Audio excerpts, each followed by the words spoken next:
Assalamualaikum warahmatullahi wabarakatuh. Waalaikumsalam warahmatullahi wabarakatuh. Bismillahirrahmanirrahim. Alhamdulillahi rabbil alamin. Wassalatu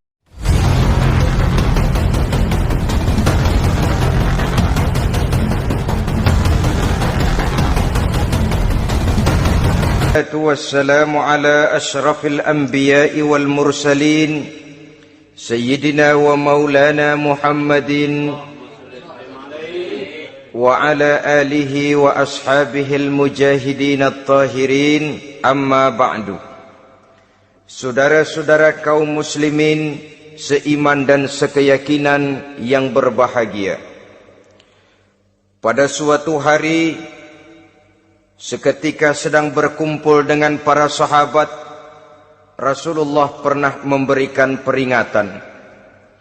Beliau bersabda, yushiku an tada'a alaikumul umamu kama tada'al akalatu ala qas'atiha. Pada suatu saat nanti akan datang di tengah-tengah kamu, wahai umat Islam, di mana orang-orang lain di sekeliling kamu akan bersatu mengerubungi kamu seperti bersatunya orang-orang mengerubungi makanan di atas meja hidangan. Akan datang satu saat nanti di mana kondisimu dikepung sedemikian rupa, yang barat mau menerkam, yang timur mau menghantam, yang selatan mau menginjak-injak, yang utara pun akan menjelajah. Kondisimu seperti makanan di atas meja hidangan. Sebagian sahabat merasa heran dan terkejut, lalu mereka bertanya, amin qillati nahnu yawma izin ya Rasulullah? Apakah jumlah kami pada waktu itu sedikit ya Rasul? Kami sampai dikepung sedemikian rupa? Beliau menjawab, bal antum yauma idzin katsir. Sama sekali tidak. Kamu tidak sedikit pada saat itu. Bahkan jumlahmu sangat banyak. Kamu adalah mayoritas.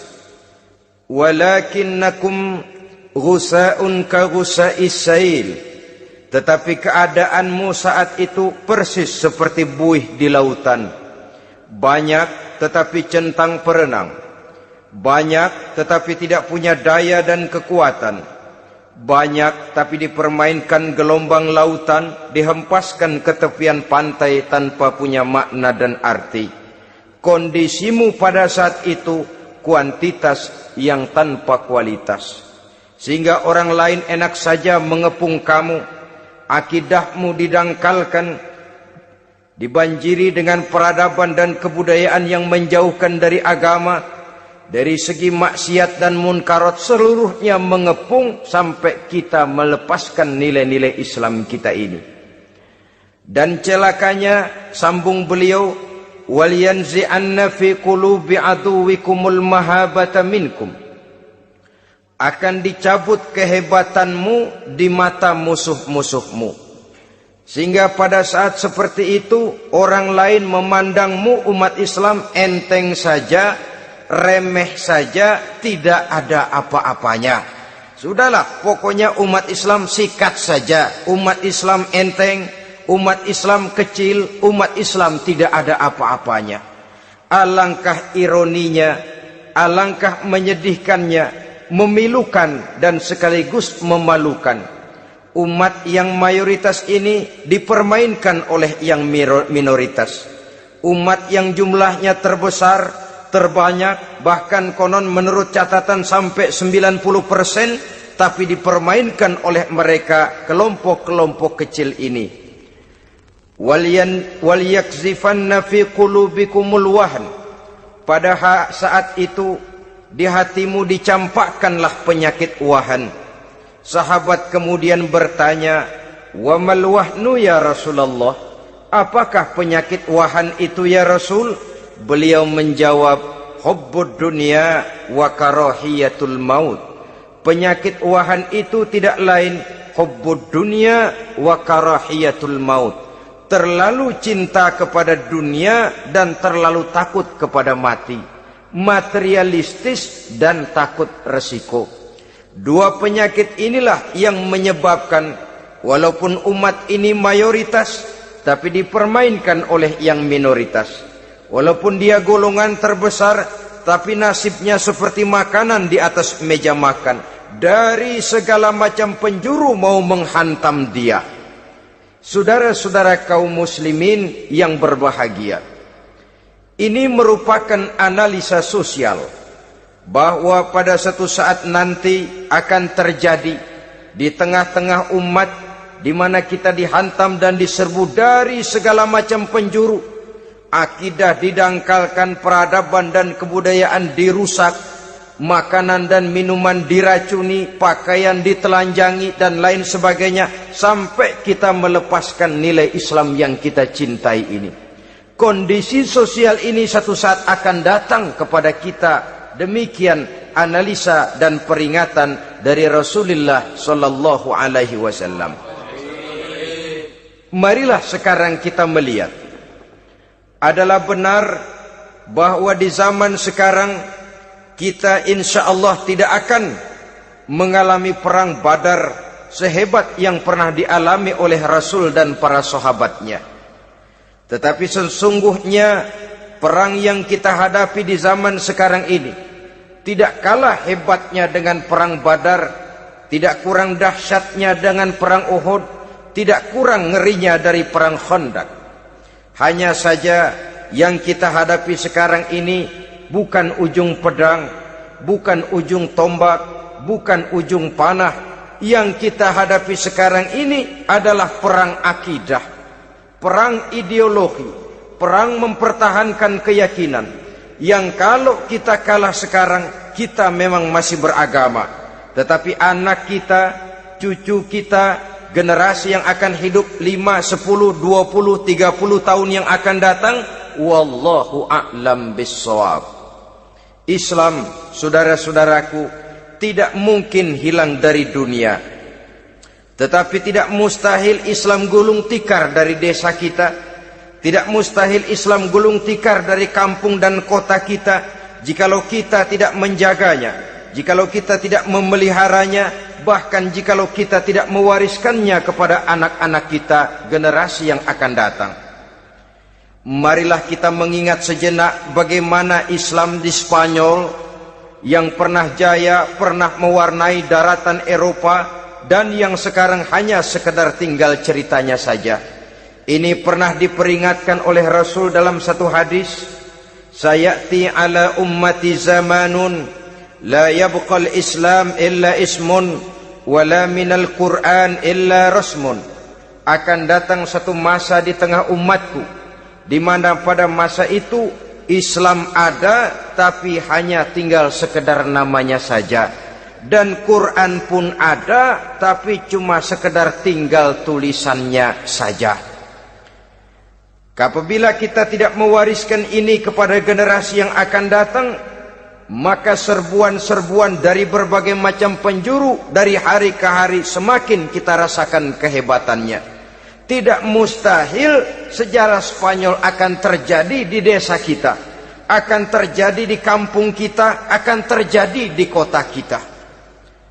Orang Spanyol kalau mereka cerita kepada anaknya, mereka akan cerita, "Nak, di sini dulu ada masjid." Kapan, Pak? Dulu bener dah. Banyak orang Islam kalau hari Jumat pada sembahyang, kapan itu, Pak? Dulu sekali. Sekarang cuma sekedar tinggal ceritanya saja. Bukankah sesuatu yang sangat tidak mustahil apabila kita tidak menjaga dan mewariskan Islam ini kepada generasi yang akan datang, maka serbuan-serbuan akan membawakan hasil yang diinginkan oleh para penyerbu itu tadi. Kita sudah menjadi umat yang mayoritas, tetapi umat yang mayoritas ini menurut Rasul dikepung sedemikian rupa, akidahnya didangkalkan, peradaban dan kebudayaannya ditekan sedemikian rupa, kehidupan sosialnya dibuat individualis, kemudian dari segi pergaulan, pakaian, makanan, minuman dan sebagainya diracuni, sampai dia tidak lagi berpegang teguh kepada agamanya. Dan dikala itu hilang kehebatan umat ini di mata musuh-musuhnya. Orang lain memandang kita ringan saja, enteng saja, satu umat yang sudah kehilangan wibawa. Padahal konon kabarnya kita mayoritas, tapi enak saja dikutak-kutik orang lain. Dan dikala itu di hati kita merajalela penyakit uahan. Penyakit uahan itu apa? Pertama, hubbud dunia, terlalu cinta kepada dunia. Terlalu cinta kepada dunia yang menyebabkan kita lupa akan tanggung jawab dan kewajiban, lupa meneruskan dan mewariskan Islam kepada generasi yang akan datang. Kita berlomba hanya untuk mengejar dunia dan seluruh isinya. Baik dia bernama material, baik dia bernama seksual, baik dia bernama pangkat, jabatan dan kedudukan, berlomba-lomba kita di dalamnya. Sampai tercampaklah penyakit hubbud dunia di dalam hati ini. Berurat dan berakar dunia itu, sulit dan berat kita berpisah daripadanya. Akibatnya kemauan untuk berbuat demi dan atas nama agama sangat sulit terwujud di dalam kehidupan ini.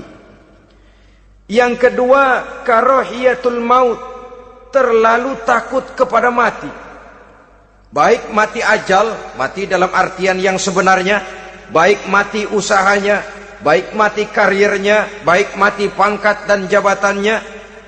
Sehingga dengan demikian akibatnya jatuhlah kita menjadi umat yang kehilangan wibawa di mata orang lain. Saudara-saudara kaum muslimin rahimakumullah, saya katakan tadi, perang yang kita hadapi di zaman sekarang adalah perang akidah. Perang menghadapi peradaban dan kebudayaan yang menghancurkan moral daripada anak-anak kita. Perang menghadapi banjirnya maksiat dan munkarat. Yang di tengah-tengah itu, di samping berkewajiban menjaga diri dan keluarga, kita pun juga berkewajiban menjaga anak-anak kita, generasi yang akan datang. Mengarahkan dan mendidik mereka sesuai dengan yang dikehendaki oleh Allah Subhanahu wa ta'ala. Oleh sebab itu, pada pertemuan kali ini yang akan saya bicarakan ialah bagaimana idealnya seorang muslim lebih dahulu memberikan pendidikan kepada anak-anaknya. Di tengah satu situasi dan kondisi di mana serbuan datang silih berganti melanda dan menghantam umat Islam, kemana anak-anak kita ini harus kita arahkan? Karena kita orang tua mempunyai tanggung jawab. Anak adalah amanah, menyia-nyiakan amanah adalah dosa, dan dosa itu merupakan satu dosa yang besar. Bahkan orang tua bisa saja masuk neraka kalau tidak bertanggung jawab tentang anak-anaknya.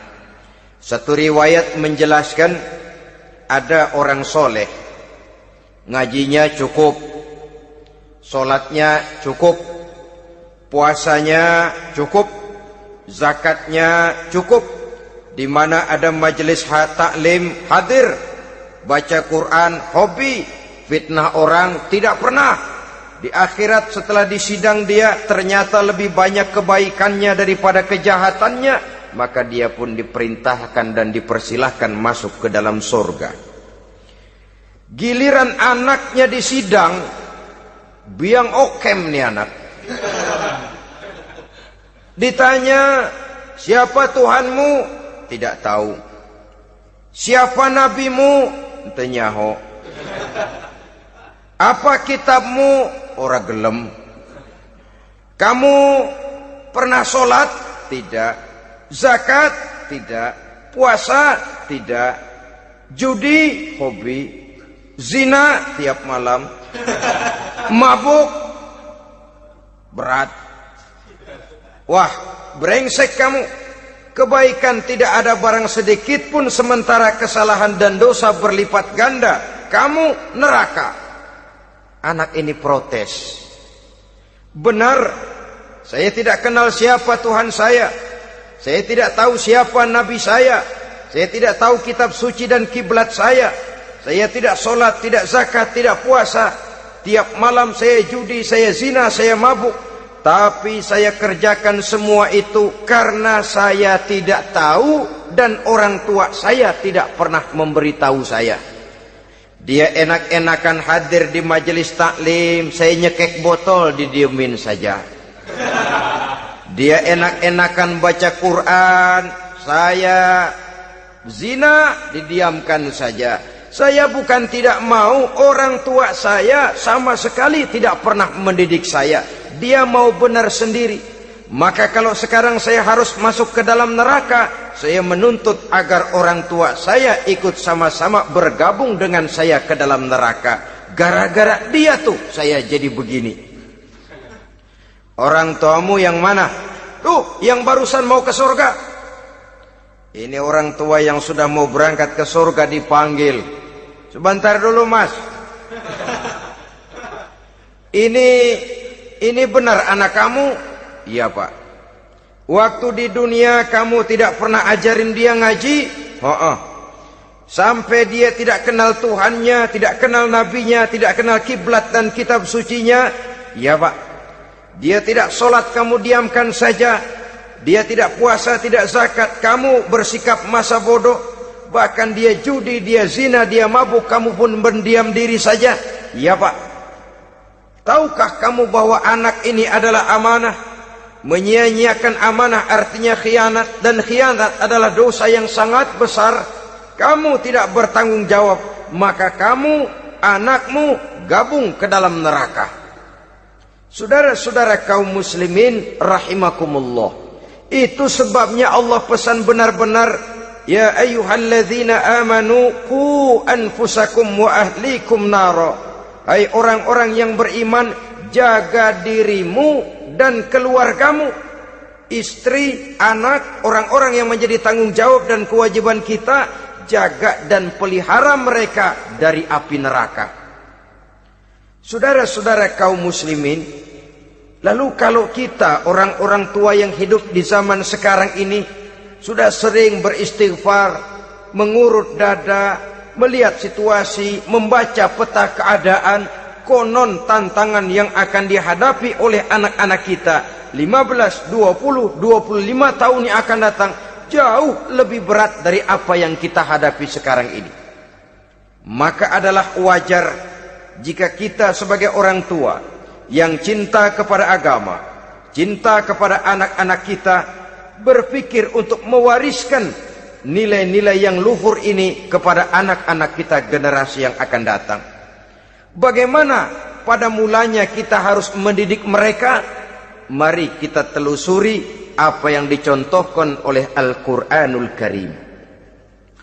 Orang-orang tua bijaksana yang diceritakan dalam Al-Quran, kalau sudah berpikir tentang anak-anaknya generasi yang akan datang, pendidikan pertama yang diberikan kepada anaknya ternyata adalah persoalan akidah. Nabi Ibrahim, pertanyaan yang paling merisaukan beliau buat anak cucunya ialah, ma ta'buduna min ba'di. Saudara bisa lihat surah Al-Baqarah ayat 133. Anak-anakku, kalau pada satu saat nanti aku, ayahmu ini sudah tidak ada lagi, meninggalkan kamu semua, meninggalkan kehidupan dunia ini, ma ta'buduna min ba'di, apa yang akan kamu sembah nak kalau ayah sudah tidak ada lagi?